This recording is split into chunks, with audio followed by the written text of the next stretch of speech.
Welcome to the Joy to the World Holiday Wine Match, Red, White, and Festive Food.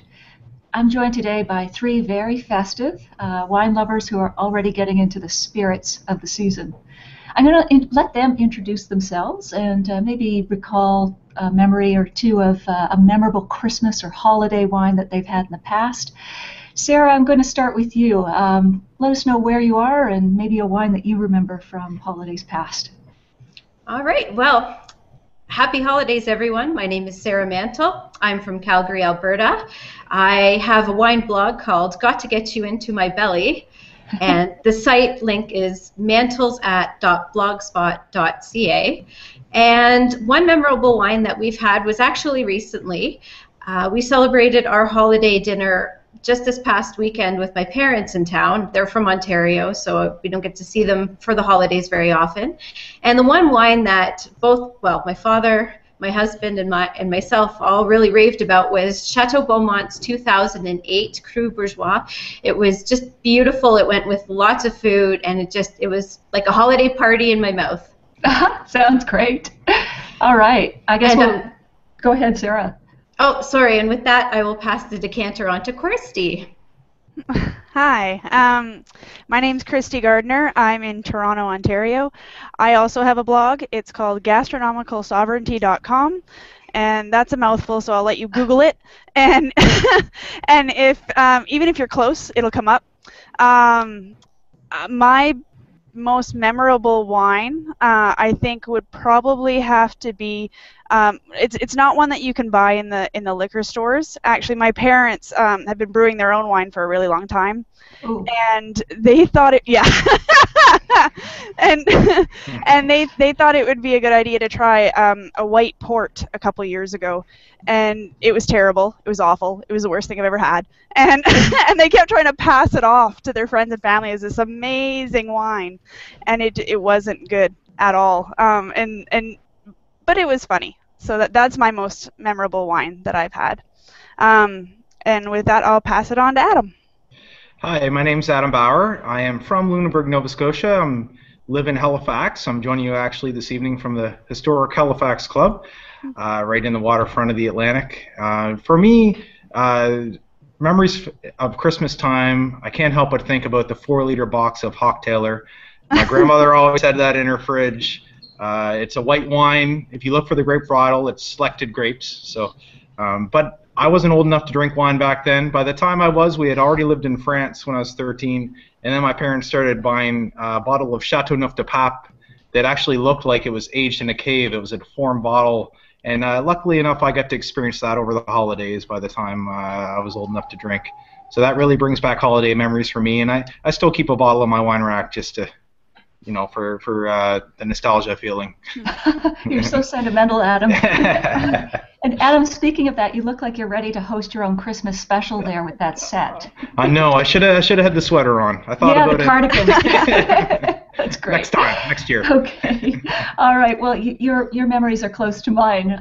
I also grew up on the East Coast, as you know, Adam, and we had that special wine in the fridge. Oh, yeah. It was usually left over from Easter, and they brought it out at Christmas, and of course we were Scottish. It was beer and whiskey, so wine wasn't too memorable, and needless to say I didn't go back to it till my late 20s.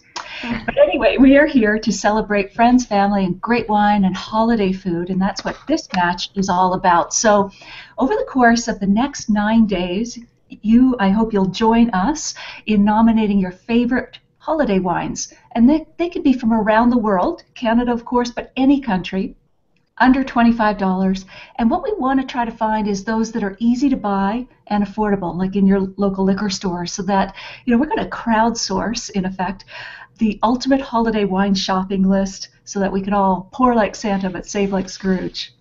So to add an extra element of fun to this competition, we're pairing these wines with different holiday dishes from different cultures and traditions.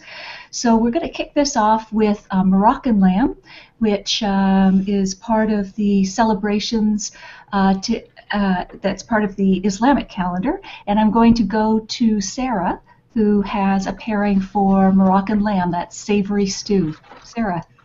Yes, I do have a pairing for that. we're big lamb eaters in this family, and in the Moroccan stew, you also find a lot of spice. So a great pairing for that would be a Shiraz from Australia. The one that I have here is Nugan Estate. It's out of Maclean Vale, just a small region in Africa. It's the 2010. And it's very full-bodied, so it can stand up to the robust flavors of the lamb. And it's got great flavors of spice as well as a little bit of fruit in there, which also pairs well with the spices in the dish. And the bottle is $25. It is at the upper end of the scale for the contest. However, it is definitely worth the money. That sounds great, Sarah. And I think you meant to say Australia, right? That wine's from Australia? Yes. Yes. Did I not? Did I say? It was a slip of the tongue, Africa. But oh, sorry. Both value regions, really great stuff, and that's a good wine. I recognize it. Okay, great. Let us go now to Christy. Christy, I think you're talking about the Portuguese-Italian holiday dish, bacala. Tell us a little bit about that. Well, I chose, for bacala, I chose The Evolution by Sokol Blosser. I put a little, where are we? There we go. I put a little bow on it. It's, very festive. Thanks. It's a different blend of grapes. I think there's 9 in the bottle, and it varies from year to year. So you get different things like Pinot Blanc, Chardonnay, Pinot Gris, what else is in there? Gewürztraminer, just a whole mashup of different grapes. So you get a nice full body, but it's still really light, really fresh, really crisp, and it pairs really well with anything that's going to be something like fish or salt cod, which is bacala essentially. And if you were to pair it with like a tomato dish, it's got the acidity to go with that. So just in any way that you want to sort of, I guess, dress your fish, your salt cod, you're pretty much set. It goes for $16.95 in the LCBO. Awesome price. That's great. Yeah. And just so folks are aware, if you are not familiar with some of these holiday dishes, now's the time to try them, because we're going to have delicious recipes on the site for these dishes so that you can experiment and get to know the food cultures of other regions and countries. Okay, Adam, a dish we all know and love, roast turkey. What have you got for roast turkey? Yes, so I have a Dr. Zen Riesling. It is from Germany, like my ancestors. And I've lived in Canada and the U.S., so I've experienced Thanksgiving on both sides of the border. So this was a perfect pairing for me. It's a 2009 Riesling, and when you think turkey dinner, you're into stuffing, gravy, cranberry sauce, potatoes, sweet potatoes. My house, there's always cheese sauce on the table too. So it's a rich meal. It's a heavy meal. You want something that's a little lighter in alcohol. This one's 8%. And you want something that has some acidity to cut through all that richness. And you're going to get some nice honeysuckle and apple jelly, the minerality you get from Rieslings. But that sweetness, that residual sugar, is going to go great with that cranberry sauce and that sweet potato. So it's going to work really nice. It's cleansing, so it helps you get through that heavy meal, and it helps you make your way through to the final course and save some room for dessert, which you need to do on any special occasion like this. Absolutely. It's the ultimate goal. Get through the meal, especially a meal like this. Oh, yeah. This one goes for $18.20 in the NSLC here in Nova Scotia. Terrific. That's a great price. Yeah. Okay, so we talked about 3 categories today, but there's another 3. There's 6 altogether because we're going to round out the holiday dishes and with our wines. So we're going to go back to Christy. Little quick round robin here, because we've also got collard greens, which is an African side dish to celebrate the Feast of Kwanzaa. So greens are always part of the table. Christy, what do you suggest with collard greens or veggies? Well, I decided to go with a red wine for this, just because it's a little bit different from what you would normally do, like a white wine or something. So I decided to go with actually La Vieille Ferme, and I'm probably butchering that because I don't speak French at all. But it's got Syrah, it's got Grenache, it's light, it's fruity, it's bright. It'll pair well if you want to put something a little bit meaty in there, like pancetta or anything. You usually do that with Brussels sprouts. So it just works really nicely with a variety of vegetable dishes, or collard greens in this case. That's great. Yeah, a nice pairing, unusual pairing, but yeah, I can see how it would work. Sarah, we're also looking at latkes, the potato pancake that is a traditional Jewish dish for Hanukkah. What have you got in mind for latkes? Well, I think it's time to bring out the bubbly. Yay. I would recommend a sparkling wine. I'm thinking either one of our beautiful ones from the Okanagan, or you could also do it with, there's some traditional method sparkling wines that don't come from the Champagne region, but usually retail in Canada around $20. The